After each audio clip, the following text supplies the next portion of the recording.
Assalamualaikum warahmatullahi wabarakatuh. Perkenalkan, nama saya Siti Arismatun Nafisa. Saya di sini akan menjawab dari beberapa pertanyaan materi dari otomasi industri. Pertanyaan yang pertama di sini ada bagaimana konsep dari otomasi industri? Konsep otomasi industri itu seperti apa sih, teman-teman? Jadi, konsep otomasi industri adalah seperangkat teknologi yang menggunakan sistem dan perangkat kontrol seperti perangkat lunak komputer dan robotika untuk memungkinkan operasi otomatis proses dan mesin industri tanpa memerlukan operator manusia. Jadi, konsep dari otomasi ini ialah menggantikan tenaga manusia dengan tenaga mesin yang secara otomatis melakukan dan mengatur pekerjaan sehingga tidak memerlukan lagi pengawasan manusia dalam industri.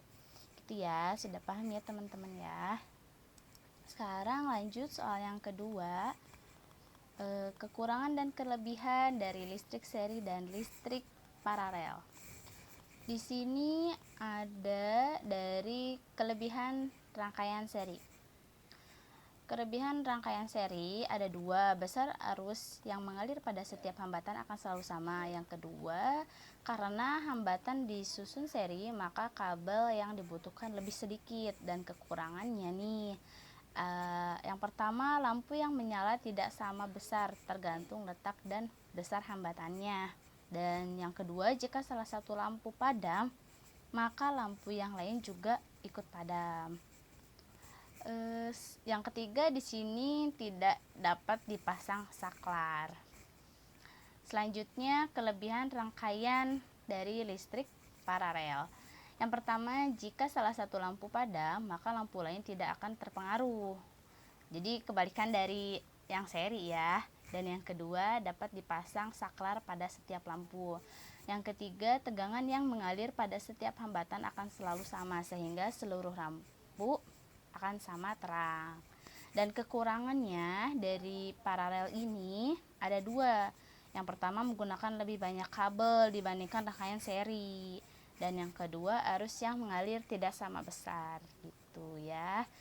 Soal selanjutnya yang nomor 3, bagaimana kita menghitung berapa rupiah atas penggunaan listrik?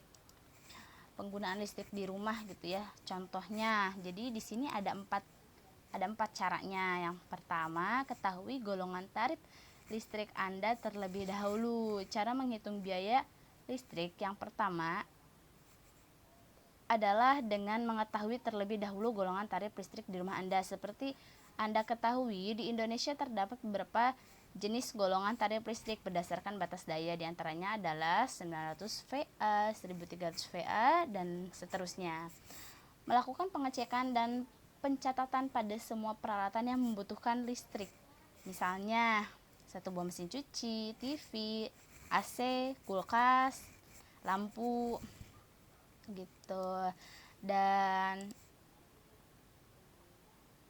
selanjutnya, cara yang ketiga, melakukan estimasi penggunaan peralatan listrik. Menghitung estimasi ini dilakukan berdasarkan perkiraan lamanya penggunaan peralatan listrik tiap harinya. Jadi kita harus menghitung setiap harinya kita berapa menggunakan listrik gitu ya, berapa lamanya. Berikut ini adalah contoh estimasi penggunaan listrik. Yang pertama, mesin cuci dengan daya listrik 350 watt digunakan rata-rata 1 jam per hari, maka total penggunaannya 350 watt. Satu kulkas dengan daya listrik 350 watt umumnya menyala selama 24 jam, maka estimasinya 350 dikali 24 sama dengan 8.400. Satu setrika dengan daya listrik 300 watt misalnya dibuat rata-rata per hari, penggunaannya 1 jam, maka daya yang digunakan adalah 300 watt. Satu TV dengan daya listrik 80 watt pemakaian dalam sehari 5 jam, maka estimasinya 80 kali 5 jadi 400 watt. Satu AC dengan daya listrik 800 watt digunakan per hari setidaknya 10 jam, maka estimasi penggunaan daya menjadi 800 dikali 10 sama dengan 8000. 10 lampu daya listrik masing-masing 85 watt menyala selama 12 jam, maka estimasi penggunaannya daya totalnya adalah 10 dikali 25 dikali 12. 10 itu lampunya, 25 itu wattnya, 12 itu adalah estimasi penggunaannya ya. Jadi sama dengan 3000 watt. Dan cara yang terakhir, cara menghitung biaya listriknya, langkah pertama di sini menghitung langkah selanjutnya untuk menghitung biaya listrik di rumah Anda adalah dengan cara menjumlahkan semua estimasi penggunaan yang tadi peralatan listrik di rumah berdasarkan data di atas ya.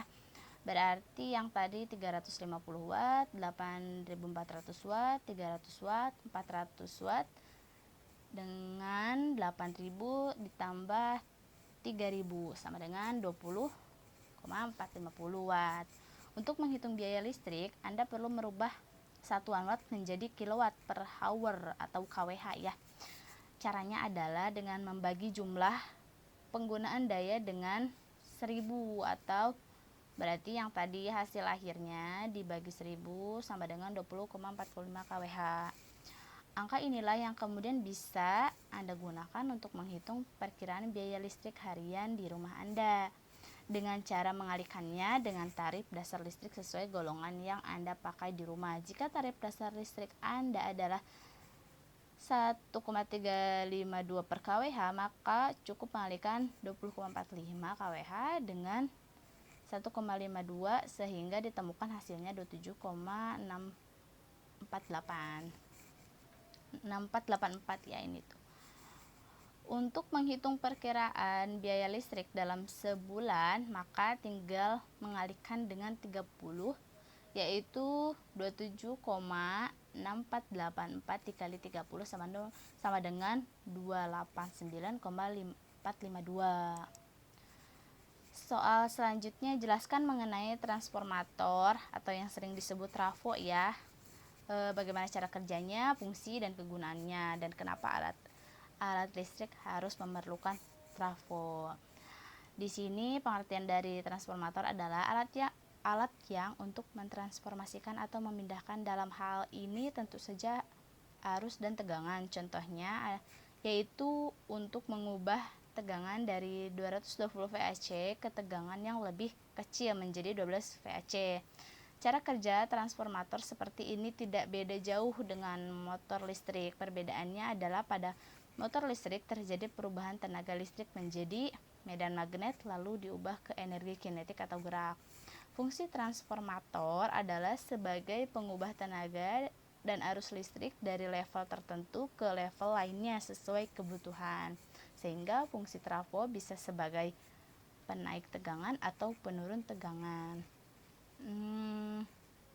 Trafo biasanya sering digunakan untuk menambah atau menurunkan level tegangan antar rangkaian. Trafo dapat ditemukan pada setiap energi listrik yang menggunakan alternating current atau AC ya, arus listrik bolak-balik. Trafo dapat ditemukan pada setiap energi listrik yang menggunakan alternatif current atau arus bolak-balik. Trafo adalah perangkat listrik yang digunakan untuk menukar tegangan arus dalam suatu rangkaian dengan tidak mempengaruhi daya listrik total. Ini tidak dibutuhkan listrik bertegangan tinggi dengan arus kecil yang kemudian diubah menjadi listrik bertegangan rendah dengan arus besar. Jadi itu mengapa trafo banyak digunakan bagi alat-alat listrik lainnya. Untuk pertanyaan selanjutnya, jelaskan konsep dari sistem proteksi dalam otomasi industri. Sistem proteksi adalah pengaman listrik pada sistem tenaga listrik yang terpasang pada sistem distribusi tenaga listrik, trafo tenaga, transmisi tenaga listrik, dan generator listrik yang dipergunakan untuk mengamankan sistem tenaga listrik dari gangguan listrik atau beban lebih dengan cara memisahkan bagian sistem tenaga listrik yang terganggu sehingga sistem kelistrikan yang tidak terganggu dapat terus bekerja atau mengalir arus ke beban atau konsumen. Jadi pada hakikatnya pengaman pada sistem tenaga listrik, yaitu mengamankan seluruh sistem tenaga listrik supaya kehandalan tetap terjaga gitu ya. Jadi sudah paham sampai sini ya teman-teman. Dan untuk soal berikutnya, jelaskan bagaimana cara membaca nilai gelang pada resistor 6 warna dan berikan contohnya. Jadi perbedaan resistor 6 warna ini adalah terdapat nilai toleransi suhu di digit paling akhirnya. Gelang ke-1 menentukan digit pertama, gelang kedua menentukan digit kedua, gelang ketiga menentukan digit ketiga, gelang keempat menentukan pengali, gelang kelima menentukan toleransi, gelang keenam menentukan toleransi suhu. Di sini ada contohnya ya, kode warna resistor 6 gelang bisa dilihat. Ada warna hitam, gelang pertama warna hitam, ada hitam, coklat, merah, oranye, kuning, hijau, biru, violet, abu, putih, emas, perak. Ada yang juga tidak berwarna ya. Gelang pertama ini kita bisa lihat contohnya dan bisa dipahami sama teman-teman semua ya. Dan untuk soal berikutnya, apakah energi bisa diperbaharui ataukah tidak bisa diperbaharui? Berikan penjelasan dan uraiannya. Jadi sebenarnya energi itu ada yang bisa diperbaharui dan ada yang tidak bisa diperbaharui. Tapi kita ambil salah satu contoh dari energi yang dapat diperbaharui.